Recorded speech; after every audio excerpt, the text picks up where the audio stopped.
Aujourd'hui, je vais vous parler d'une situation qui est difficile, mais qui est aussi assez commune finalement.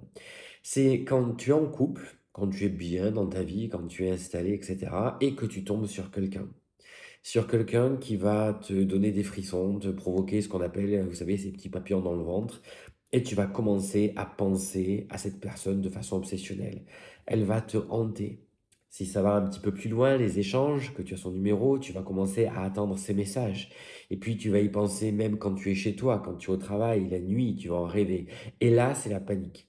Parce que tu te dis, est-ce que je suis en train de tomber amoureux? Est-ce que je suis en train de tromper ma partenaire rien qu'en pensant à cette personne? Qu'est-ce que je fais? Qu'est-ce qu'il y a lieu de faire? Voilà, alors là, ce genre de situation, on va en parler, ça fait l'objet de c'est l'objet de cette vidéo. On va voir un petit peu ce que ça traduit de nous et surtout, comment on fait pour se sortir de là, dans ce genre de situation. Alors, avant toute chose, j'en suis pour ça que je suis psychologue, psychothérapeute. N'hésitez pas à vous abonner à ma chaîne si ce n'est pas déjà fait et comme ça, vous pourrez avoir accès à d'autres contenus variés sur la psychologie. Alors, avant toute chose, tomber amoureux de quelqu'un d'autre, ce n'est pas, et ça j'aimerais que vous le reteniez, ce n'est pas une faute. On va arrêter de moraliser. Tomber amoureux de quelqu'un, c'est pas une trahison, c'est une émotion qui nous tombe dessus, on ne la choisit pas, c'est une expérience intérieure, on ne choisit pas ce qu'on ressent. Ça, c'est vraiment la première chose. Par contre, on choisit ce qu'on en fait de ce que l'on ressent. Mais le ressenti, ce sentiment amoureux qui arrive, on n'est pas responsable de ça à la base. Ça nous tombe dessus. Voilà. La psyché humaine, elle est complexe. On peut être bien dans son couple, installé dans une relation, et quoi qu'on en dise, moi je le vois très régulièrement au cabinet par des personnes qui sont bien dans leur couple, mais ça n'empêche pas qu'à un moment donné, en fonction de qui on va croiser, on peut malgré tout être attiré par quelqu'un d'autre. Ça, c'est souvent lié à un besoin qui n'est pas nourri, à une faille intérieure ou tout simplement parce qu'il y a cet aspect de nouveauté qui est là, un effet de projection, de désir, peut-être quelque chose qui nous manque dans notre vie. On va prendre un exemple.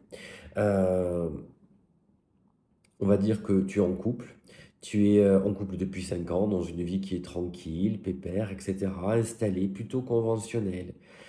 Et puis, tu éprouves aussi peut-être, parce que c'est la routine, qu'il y a déjà un enfant, un manque d'attention, pardon, de temps, etc. Et puis, à un moment donné, tu vas croiser quelqu'un qui va te regarder autrement, qui va te faire rire, qui va te reconnecter avec la personne que tu étais avant de t'installer, qui va venir t'apporter quelque chose, un pétillement, quelque chose qui va te faire palpiter. Cette personne va te valoriser, elle va te faire rire. Et là, ton cerveau, il se réactive.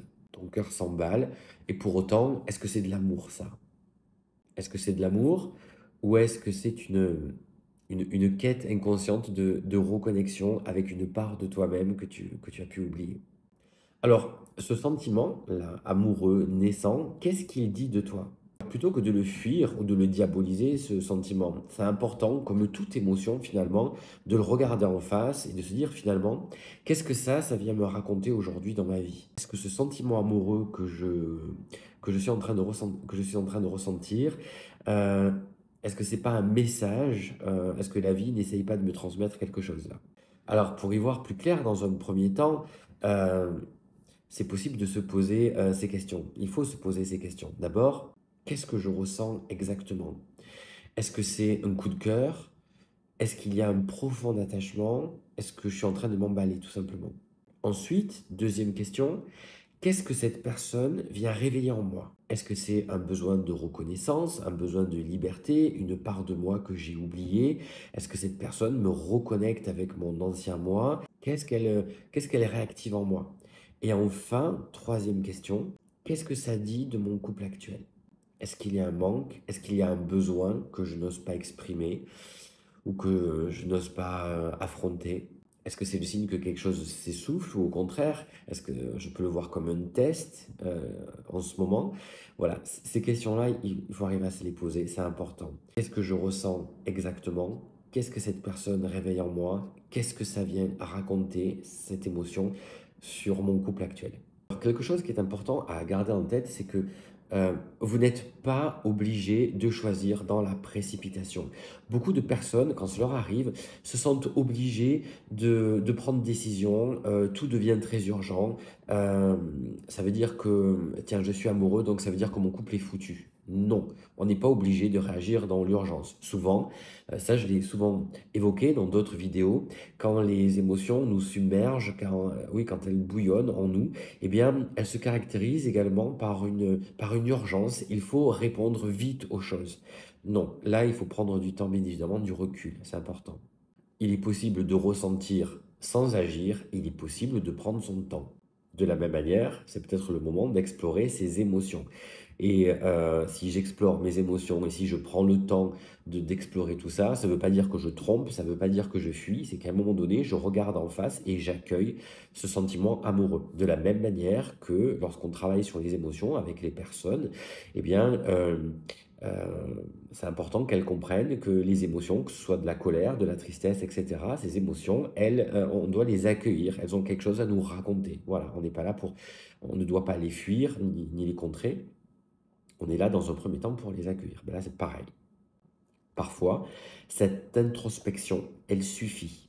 Elle est plus efficace que l'action immédiate. J'ai besoin de me poser, de prendre ce temps. Parfois, c'est un besoin de s'isoler pendant un certain temps pour réfléchir. Alors, concrètement, on fait quoi quand on prend du recul? Est-ce qu'il y a des actions à mener? Qu'est-ce qu'on peut faire? Alors, oui, il y a des petites choses que vous pouvez faire. Je vous en donne.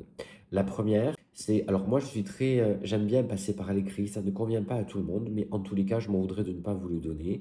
C'est d'écrire ce que vous ressentez. C'est important de mettre des mots sur ce que l'on vit. Ça peut être sous forme de nuages de mots, mon sentiment actuel.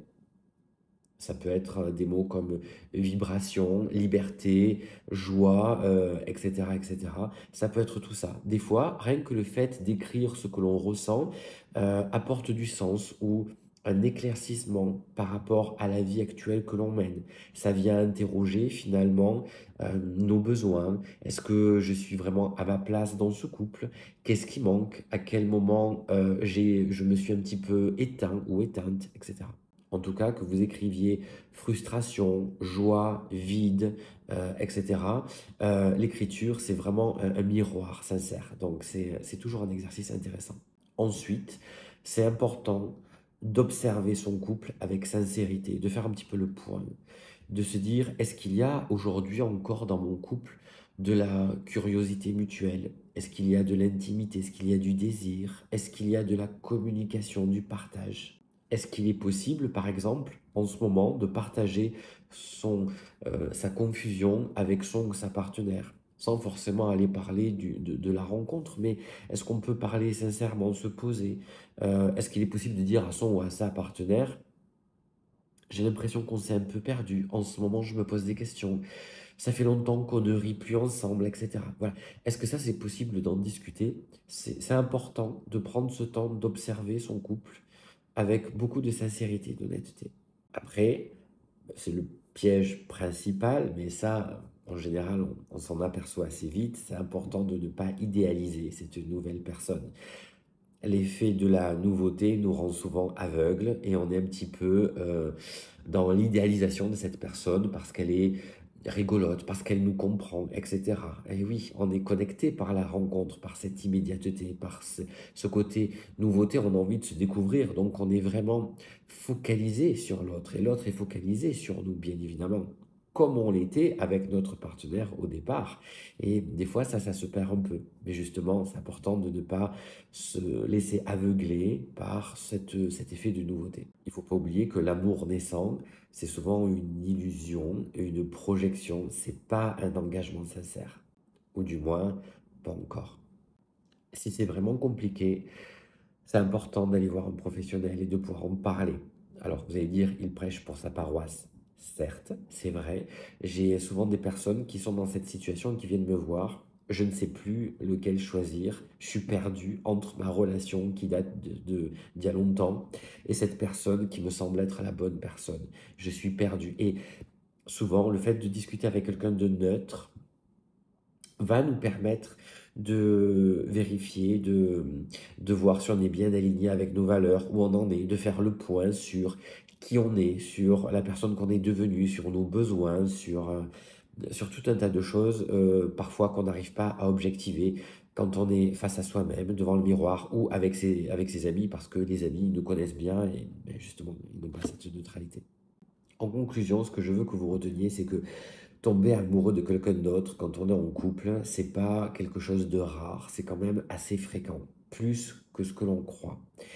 Ça fait partie du risque, hein, quand on s'engage avec quelqu'un, eh bien l'autre ne nous appartient pas et on n'est pas à l'abri que nous-mêmes ou que notre ou partenaire euh, tombions amoureux de quelqu'un d'autre. Bon, voilà, ça fait partie du risque. Ce qui fait que quand le couple fonctionne bien, que ça marche et qu'on arrive à dépasser certaines choses, c'est ça qui fait que c'est beau aussi. Mais bon, c'est quand même quelque chose qui est assez fréquent. C'est pas honteux, c'est pas grave. Il faut le voir comme un signal. Et un signal, c'est quelque chose qui est à écouter en soi. Ce signal ne veut pas nécessairement dire qu'il faut qu'on quitte la personne avec laquelle on est. C'est avant tout une invitation à se reconnecter à soi, vraiment. Alors, si cette vidéo euh, vous a parlé, vous a plu, n'hésitez pas à vous abonner, à liker, à la partager avec des personnes qui pourraient en avoir besoin. Et puis surtout, n'hésitez pas à me dire en commentaire, est-ce que ça vous est déjà arrivé et comment vous l'avez vécu, vous? Et si vous êtes dans ce genre de difficulté, n'oubliez pas, vous n'êtes pas seul, surtout ne restez pas isolé. Le fait d'en parler, c'est déjà une manière de commencer à avancer. Voilà, j'espère que cette vidéo vous aura plu. Sur ce, je vous dis à très bientôt pour d'autres contenus. Et en attendant, prenez bien soin de vous et surtout, prenez le temps. Salut.